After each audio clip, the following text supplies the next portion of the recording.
అందరికీ నమస్కారం. ఓం శ్రీ మాత్రే నమః.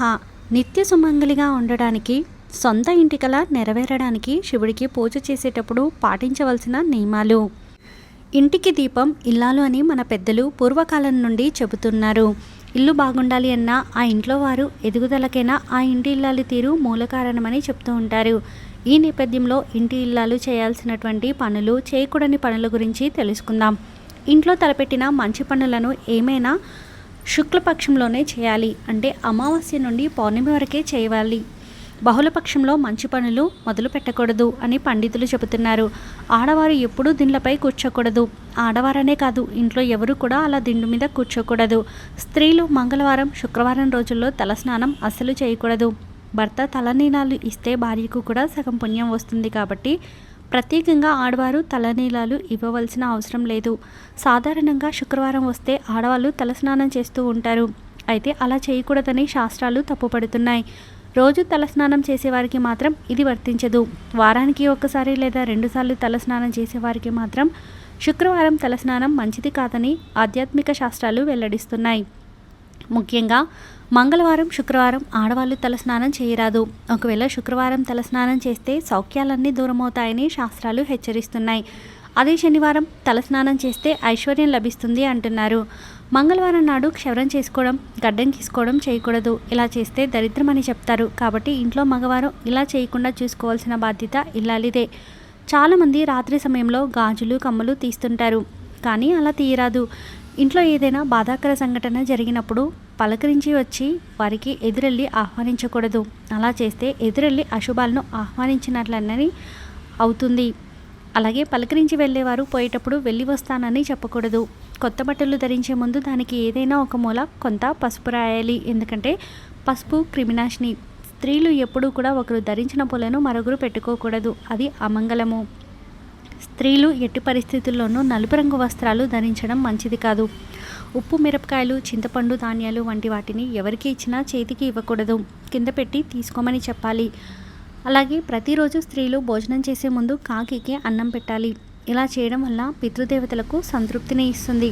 టెంకాయను తాంబూలంగా ఇచ్చేవాళ్ళు 3 కళ్ళు ఉండే భాగం ఉంచుకొని మిగతా భాగం ఇతరులకు ఇవ్వాలి. స్త్రీలు ఎప్పుడూ కూడా జుట్టు విరబోసుకొని ఉండకూడదు. ఇది జ్యేష్ఠాదేవితో సమానము. స్త్రీలు గట్టిగా అరిస్తే ఇంటిలో అమంగళము జరుగుటకు కారణమవుతుంది. కాబట్టి అలా గట్టిగా అరవకూడదు. అలాగే శుక్రవారం నాడు కానీ, జీతం వచ్చిన వెంటనే కానీ ముందుగా ఉప్పును కొనండి. ఇలా చేయడం వల్ల శుభం కలుగుతుందని చెప్తున్నారు.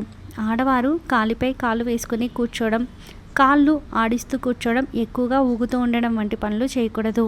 ఇవి దరిద్ర హేతువు. కాక శరీరంలోని ఎముకల బలహీనతపై త్వరగా విరుగుటకు అవకాశం కలదు. ఎవరికైనా ఏమైనా ఇచ్చేటప్పుడు కుడి చేతితో మాత్రమే ఇవ్వాలి. ఎడమ చేతిని ఉపయోగించకూడదు. సుమంగళి స్త్రీలు రాత్రివేళ ఆహారం తినకుండా నిద్రపోకూడదు. అలా చేస్తే మీ ఇంటికి అశుభం. స్త్రీలు బయట సమయం అందు పూల తలలో పెట్టుకోకూడదు.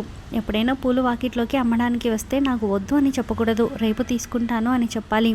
ఇంట్లో శ్రద్ధా దినాలు అంటే శ్రాద్ధము ముగిసే వరకు ముగ్గు వేయకూడదు. శ్రద్ధానంతరం ముగ్గు వేయాలి. ఇంటి ఇల్లాలు 10 నుండి ఎప్పుడూ కూడా పీడ, దరిద్రం, శని, కష్టం అనే పదములను వినిపించకూడదు. ఇంట్లో దుమ్ము, ధూళి, సాలెగుళ్ళు దరిద్ర హేతువులు కాబట్టి ఇంటిని ఎప్పుడూ పరిశుభ్రంగా ఉంచుకోవాలి. స్త్రీలు గర్భవతిగా ఉన్నప్పుడు గుడిలో కొబ్బరికాయలు మాత్రం కొట్టకూడదని, గుడి చుట్టూ ప్రదర్శనలు చేయకూడదని శాస్త్రం చెబుతుంది. గర్భవతులు ధ్యానం చేయడం అన్ని విధాలా మంచిదని సూచిస్తుంది. శివుడి పూజలో చేయకూడని తప్పులు ఇవే. శివ అనే పేరులోనే ప్రత్యేకమైన అంతరార్థం దాగి ఉంది. హిందూ పురాణాల ప్రకారం సోమవారం శివుడిని ప్రత్యేక లింగ రూపంలో పూజించడం వల్ల ఆ వ్యక్తి తన జీవితంలో ఉన్నత స్థాయికి చేరుకుంటారని వేదాలు వివరిస్తున్నాయి. శివుడు భక్తుల కోరికలను తేలికగా నెరవేరుస్తాడని, భక్తులను త్వరగా అనుగ్రహిస్తాడని ప్రతీతి. అయితే సోమవారం శివుడిని చాలా జాగ్రత్తగా పూజించాలి. కొన్ని పొరపాట్లను ఎటువంటి పరిస్థితుల్లోనూ చేయకూడదు.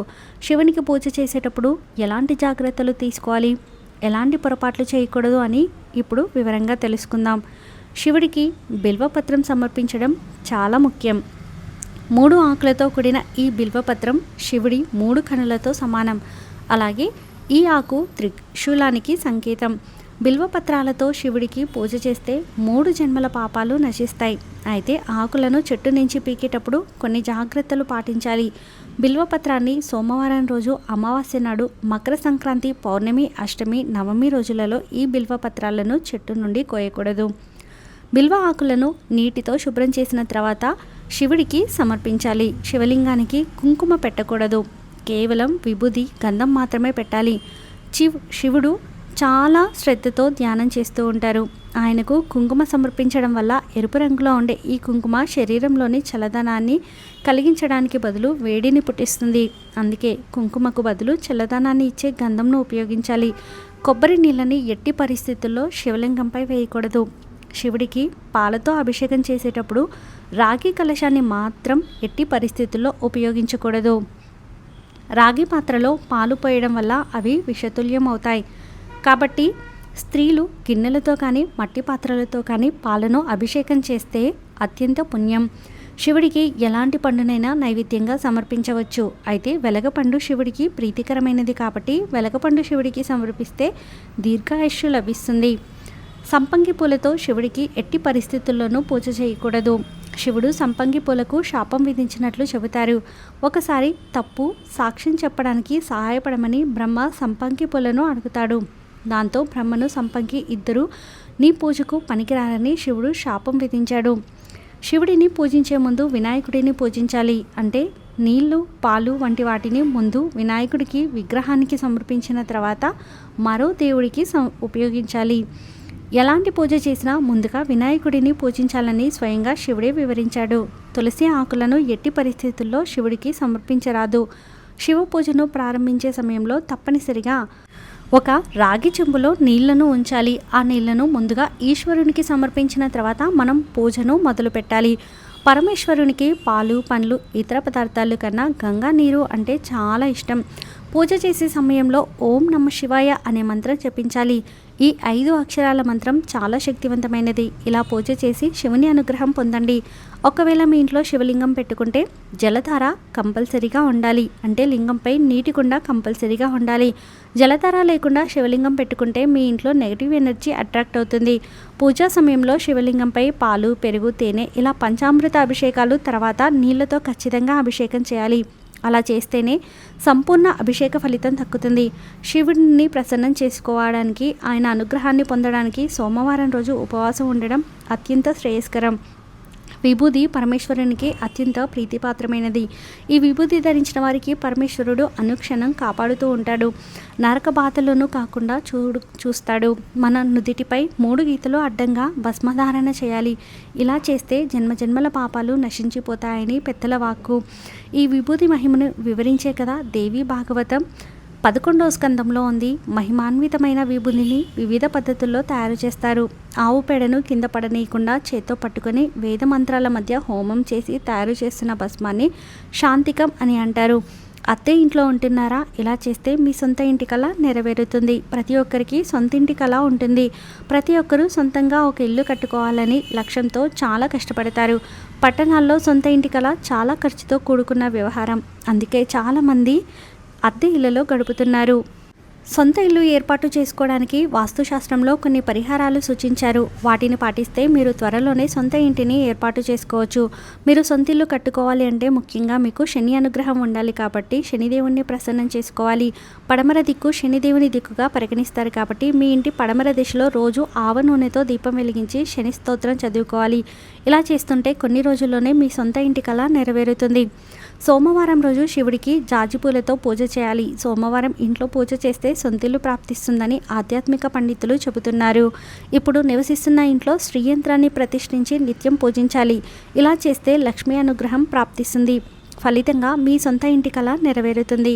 సొంత ఇంటి కల నెరవేర్చుకోవడానికి ప్రతి మంగళవారం రోజు ఆవుకి పప్పు, బెల్లం తినిపించాలి. ఇలా చేయడం వల్ల మన జీవితంలోకి పాజిటివ్ ఎనర్జీ వస్తుంది. కోరుకున్న కల నెరవేరుతుంది. మీ పూజ గదిలో ఖచ్చితంగా శివపార్వతుల ఫోటో ఉండాలి. మీరు రోజు బయటికి వెళ్లే ముందు శివపార్వతులకు నమస్కారం చేసి బయటకు వెళ్ళాలి. ఇలా చేస్తే మీరు అనుకున్న కోరికలు ఖచ్చితంగా నెరవేరుతాయి. అలాగే శివుడికి పెరుగుతో అభిషేకం చేస్తే ఆ శివుడి ఆశీస్సులతో త్వరలోనే మీరు ఇల్లు కట్టుకుంటారు. మీరు నివసించే ఇంటి ముందు పక్షులు వస్తే వాటికి గింజలు వేయడం, నీళ్లు పెట్టడం వల్ల మీకు సొంత ఇల్లు చేకూరుతుంది. ఆదివారం రోజు నవగ్రహాలకు మీరు ప్రదక్షిణాలు చేసి దీపం వెలిగించి బెల్లం ముక్కను నైవేద్యంగా సమర్పిస్తే త్వరలోనే మీకు గృహయోగం లభిస్తుంది. అలాగే ఆదివారం రోజున ఎవరికైనా పేదవారికి తేనెను దానం చేస్తే సొంతిల్లు కట్టుకునే ప్రాప్తి కలుగుతుంది. అద్దె ఇంట్లో పూజ స్థలం ఈశాన్యంలో ఉండే విధంగా జాగ్రత్త పడాలి. ఉదయం సాయంత్రం పూజ చేయాలి. ఈశాన్య దిశలో నీటి కుండను ఉంచాలి. ఇలా చేయడం వల్ల డబ్బు ఇంట్లోకి వస్తుంది. అందువల్ల ఇంటి కల నెరవేరే అవకాశం ఏర్పడుతుంది. అదేవిధంగా ఏదైనా కొండ మీద ఉన్న గుడికి వెళ్ళి మీ సొంత ఇంటి కల నెరవేరాలని భగవంతుని ప్రార్థించండి. అలాగే ఈ గుడి సమీపంలో ఒక రాయిపై మరొక రాయి పేర్చి దేవుడికి మొక్కితే చాలు మీ సొంత ఇంటి కల నెరవేరుతుంది. ఆదివారం రోజు రాహుకాలంలో ఒక మంత్రాన్ని 21 సార్లు పఠిస్తే సొంతింటి కల త్వరగా నెరవేరుతుంది. ఆ మంత్రం ఏమిటంటే ఓం నమః శ్రీ వారాహాయ ధరుణ్య ధారణయ స్వాహ. ఈ మంత్రాన్ని 40 రోజులు జపించాలి. వేప చెక్కతో ఒక చిన్న ఇంటిని పూజ చేసి పూజ గదిలో ఉంచి పూజించండి. ఇలా చేయడం వల్ల సొంత ఇంటి కల నెరవేరి మీరు ఇంటికి యజమాని అవుతారు. అద్దె ఇంటి నుంచి సొంత ఇంటికి మారి కలలు కంటున్న వారు ఇప్పుడు నివసిస్తున్న ఇంటిలో రాగితో చేసిన ఏదైనా అలంకరణ వస్తువును పడమర దిశలో పెట్టాలి. ఇలా చేస్తే శని అనుగ్రహం లభిస్తుంది. శని అనుగ్రహం ఉంటే సొంత ఇంటి కల నెరవేరుతుంది. ఆదివారం రోజు మారేడు చెట్టు కింద ఆవు నెయ్యితో దీపం వెలిగించి 3 ప్రదక్షిణాలు చేస్తే తొందరలోనే గృహయోగం లభిస్తుంది. సుబ్రహ్మణ్యేశ్వర స్వామిని పూజించడం వలన కూడా గృహయోగం కలుగుతుందని పండితులు అంటున్నారు. ఈ వీడియో మీకు నచ్చితే ప్లీజ్ లైక్ చేయండి. మరికొంతమందికి వీడియోని షేర్ చేయండి. ఫస్ట్ టైం ఛానల్ని చూస్తున్న వారు సబ్స్క్రైబ్ చేసుకొని పక్కనే ఉన్నటువంటి బెల్ ఐకాన్ని క్లిక్ చేయండి. సర్వే జన సుఖినో భవంతు.